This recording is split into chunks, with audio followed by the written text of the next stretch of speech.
വാൽ നക്ഷത്രങ്ങൾ ഏത് പ്രദേശത്താണ് കോടിക്കണക്കിന് കാണപ്പെടുന്നത്? ഉത്തരം ഊർട്ട് ക്ലൗഡ് പ്രദേശത്ത്. ഊർട്ട് ക്ലൗഡ് പ്രദേശത്ത് വാൽ നക്ഷത്രങ്ങൾ കൂടുതലായി കാണപ്പെടുന്നു. എവിടെ നിന്ന് വരുന്ന വസ്തുക്കളാണ് വാൽ നക്ഷത്രങ്ങളായി ദൃശ്യമാകുന്നത്? ഉത്തരം നെപ്റ്റ്യൂണിനപ്പുറമുള്ള പ്രദേശത്ത് നിന്ന് ഉത്ഭവിച്ച് സൂര്യന്റെ സമീപത്തേക്ക് വരുന്ന വസ്തുക്കൾ. നെപ്റ്റ്യൂണിന്റെ അപ്പുറത്തുള്ള പ്രദേശത്ത് നിന്ന് ഉത്ഭവിച്ച് സൂര്യന്റെ സമീപത്തേക്ക് വരുന്ന വസ്തുക്കളാണ് നമുക്ക് വാൽ നക്ഷത്രങ്ങളായി ദൃശ്യമാകുന്നത്. ചന്ദ്രന്റെ ഉപരിതലം പരിശോധിക്കുന്നതിന് ഉപയോഗിച്ച ഉപകരണം ഏതാണ്? ഉത്തരം moon impact probe. Moon impact പ്രോബിനെ ഉപയോഗിച്ചാണ് ചന്ദ്രന്റെ ഉപരിതലം പരിശോധിക്കുന്നതിന് ഉപയോഗിച്ചത്.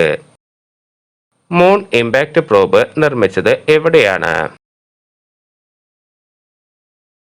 ഉത്തരം തുമ്പ VSSCയുടെ ആസ്ഥാനത്ത്. വിക്രം സാരാഭായ് സ്പേസ് സെന്ററിന്റെ ആസ്ഥാനത്താണ് മൂൺ ഇമ്പാക്ട് പ്രോബിനെ നിർമ്മിച്ചിട്ടുള്ളത്. മൂൺ ഇമ്പാക്ട് പ്രോബിന്റെ ഭാരം എത്രയായിരുന്നു? ഉത്തരം 40 കിലോഗ്രാം. മൂൺ ഇമ്പാക്ട് പ്രോബിന് 40 കിലോഗ്രാം ഭാരം ഉണ്ടായിരുന്നു. UN ജനറൽ അസംബ്ലി അംഗീകരിച്ച ചന്ദ്രാവകാശ കരാർ ഏത് പേരിൽ അറിയപ്പെടുന്നു? ഉത്തരം moon treaty. UN general assembly അംഗീകരിച്ച ചന്ദ്രാവകാശ കരാർ മൂൺ ട്രീറ്റി എന്ന പേരിൽ അറിയപ്പെടുന്നു. ചന്ദ്രന്റെ ഉപരിതലത്തിൽ ഏത് രൂപത്തിലുള്ള ജലകണികകളാണ് കണ്ടെത്തിയത്? ഉത്തരം ഹൈഡ്രോക്സിൻ രൂപത്തിൽ. ചന്ദ്രന്റെ ഉപരിതലത്തിൽ ഹൈഡ്രോക്സിൻ രൂപത്തിലുള്ള ജലകണികകളാണ് കണ്ടെത്തിയത്. ഹൈഡ്രോക്സിൽ ജലകണികകളിൽ എത്ര ആറ്റങ്ങൾ ഉൾക്കൊള്ളുന്നു? ഉത്തരം ഒരു ഹൈഡ്രജൻ ആറ്റവും ഒരു ഓക്സിജൻ ആറ്റവും. ഹൈഡ്രോക്സിൽ ജലകണികകളിൽ ഒരു ഹൈഡ്രജൻ ആറ്റവും ഒരു ഓക്സിജൻ ആറ്റവും അടങ്ങിയിട്ടുണ്ട്. ചന്ദ്രനിലെ 1 ടൺ മണ്ണിൽ നിന്നും എത്ര ഔൺസ് വെള്ളം കിട്ടും?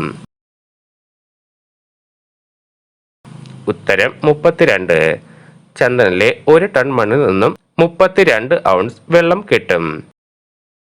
ചന്ദ്രനിൽ ഹീലിയത്തിന്റെ അളവ് എത്രയാണ്? ഉത്തരം 50 ലക്ഷം ടൺ. ചന്ദ്രനിലെ ഹീലിയത്തിന്റെ അളവ് 50 ലക്ഷം ടൺ ആണ്. ഭൂമിയിലെ ഹീലിയത്തിന്റെ അളവ് എത്രയാണ്?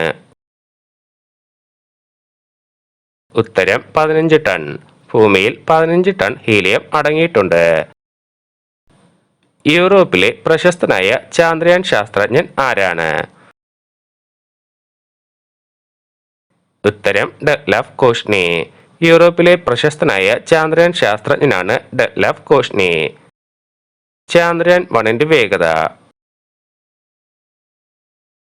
ഉത്തരം സെക്കൻഡിൽ 10 കിലോമീറ്റർ. സെക്കൻഡിൽ 10 കിലോമീറ്റർ ആയിരുന്നു ചാന്ദ്രയാൻ 1ന്റെ വേഗത. ഇന്ത്യ വിക്ഷേപിച്ച രണ്ടാമത്തെ സമുദ്ര നിരീക്ഷണ ഉപഗ്രഹം?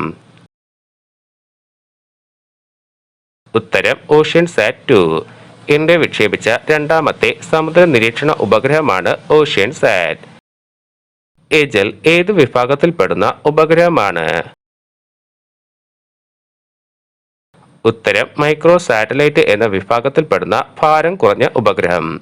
എജൽ മൈക്രോ സാറ്റലൈറ്റ് എന്ന വിഭാഗത്തിൽപ്പെടുന്ന ഭാരം കുറഞ്ഞ ഉപഗ്രഹമാണ്. വിമാനങ്ങളിലും ബഹിരാകാശ വാഹനങ്ങളിലും ഉപയോഗിക്കുന്ന ഇലക്ട്രോണിക് സാങ്കേതിക വിദ്യയുടെ പഠനത്തിനുള്ള അത്യാധുനിക കമ്പ്യൂട്ടർ സംവിധാനം ഏതാണ്? ഉത്തരം AMM. വിമാനങ്ങളിലും ബഹിരാകാശ വാഹനങ്ങളിലും ഉപയോഗിക്കുന്ന ഇലക്ട്രോണിക് സാങ്കേതിക വിദ്യയുടെ പഠനത്തിനുള്ള അത്യാധുനിക കമ്പ്യൂട്ടർ സംവിധാനമാണ് AMM. ഫ്രഞ്ച് വിക്ഷേപണ കമ്പനി ഏത് പേരിൽ അറിയപ്പെടുന്നു? ഉത്തരം അരിയാൻ സ്പേസ്. ഫ്രഞ്ച് വിക്ഷേപണ കമ്പനി അരിയാൻ സ്പേസ് എന്ന പേരിലാണ് അറിയപ്പെടുന്നത്. PSLV C8ന്റെ വാണിജ്യ പ്രാധാന്യം കൂടാതെയുള്ള മറ്റൊരു പ്രത്യേകത എന്താണ്? ഉത്തരം കോർ എലോൺ വിക്ഷേപണ വാഹനം എന്നത്. PSLV C8ന് വാണിജ്യ പ്രാധാന്യവുമുണ്ട്, കോർ എലോൺ വിക്ഷേപണ വാഹനവുമാണ്. മംഗൾയാന്റെ ലോഞ്ച് വെഹിക്കിൾ എന്താണ്? ഉത്തരം PSLV. മംഗൾയാന്റെ ലോഞ്ച് വെഹിക്കിൾ PSLV ആണ്. PSLVയുടെ പൂർണ്ണരൂപം? ഉത്തരം polar satellite launch vehicle. Polar satellite launch vehicle എന്നാണ് PSLVയുടെ പൂർണ്ണരൂപം. ചാന്ദ്ര ദൗത്യ പേടകം വിക്ഷേപിക്കുമ്പോഴുണ്ടായിരുന്ന ഭാരം? ഉത്തരം 1380 കിലോഗ്രാം. ചാന്ദ്ര ദൗത്യ പേടകം വിക്ഷേപിക്കുമ്പോൾ 1380 കിലോഗ്രാം ഭാരമുണ്ടായിരുന്നു. ISRO ചന്ദ്രനിലേക്ക് അയച്ച യാത്രികരില്ലാത്ത യാന്ത്രിക പേടകം ഏതാണ്?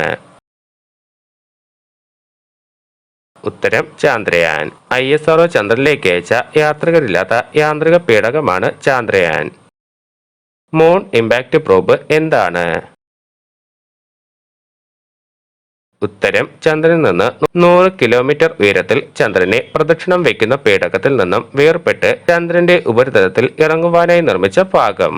ചന്ദ്രനിൽ നിന്നും 100 കിലോമീറ്റർ ഉയരത്തിൽ ചന്ദ്രനെ പ്രദക്ഷിണം വയ്ക്കുന്ന പേടകത്തിൽ നിന്നും വേർപെട്ട് ചന്ദ്രന്റെ ഉപരിതലത്തിൽ ഇറങ്ങുവാനായി നിർമ്മിച്ച ഭാഗമാണ് മൂൺ ഇമ്പാക്ട് പ്രോബ്. ചാന്ദ്രയാൻ എന്ന സംസ്കൃത പദത്തിന്റെ അർത്ഥം? ഉത്തരം ചന്ദ്രവാഹനം. ചാന്ദ്രയാൻ എന്ന സംസ്കൃത പദത്തിന്റെ അർത്ഥം ചന്ദ്രവാഹനം എന്നാണ്. ലോകത്തിന്റെ മുഴുവൻ ഊർജ പ്രതിസന്ധിയും പരിഹരിക്കാൻ പോകുന്ന അക്ഷയപാത്രം? ഉത്തരം ചന്ദ്രനിലെ ഹീലിയം-3. ലോകത്തിന്റെ മുഴുവൻ ഊർജ പ്രതിസന്ധിയും പരിഹരിക്കാൻ പോകുന്ന അക്ഷയപാത്രമാണ് ചന്ദ്രനിലെ ഹീലിയം-3. M3 എന്ന ഉപകരണത്തിന്റെ പൂർണ്ണരൂപം? ഉത്തരം moon mineralogy mapper. Moon mineralogy മാപ്പറിനെ M3 എന്ന ചുരുക്കപ്പേരിലും അറിയപ്പെടുന്നുണ്ട്. M3 വികസിപ്പിച്ചെടുത്ത രാജ്യം?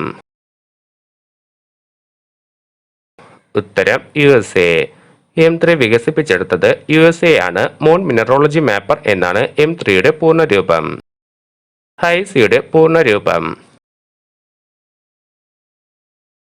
ഉത്തരം ഹൈപ്പർ സ്പെക്ട്രൽ ഇമേജർ. ഹൈസിയുടെ പൂർണ്ണരൂപം എന്നത് ഹൈപ്പർ സ്പെക്ട്രൽ ഇമേജർ എന്നാണ്. M3യുടെ സവിശേഷത?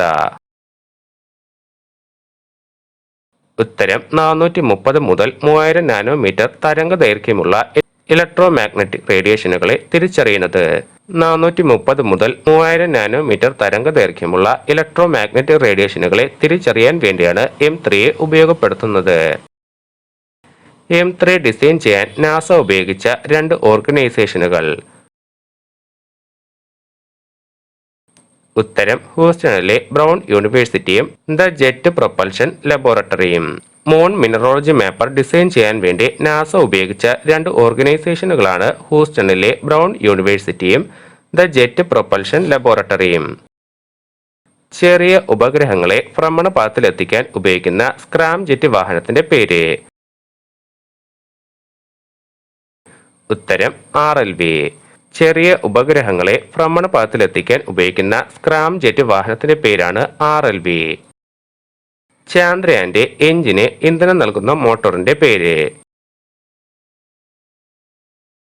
ഉത്തരം ലാം. ചാന്ദ്രയാന്റെ എഞ്ചിന് ഇന്ധനം നൽകുന്ന മോട്ടോറിന്റെ പേരാണ് ലാം. ലിക്വിഡ് അപ്പോജി മോട്ടോർ എന്നാണ് ലാമിന്റെ പൂർണ്ണരൂപം. ലാമിന്റെ പൂർണ്ണരൂപം ലിക്വിഡ് അപ്പോജി മോട്ടോർ. ചാന്ദ്രയാന് ഇന്ധനം നൽകുന്ന ലാം എന്ന മോട്ടോർ നിർമ്മിച്ചത് എവിടെയാണ്? ഉത്തരം തിരുവനന്തപുരത്തെ വിക്രം സാരാഭായ് സ്പേസ് സെന്ററിൽ.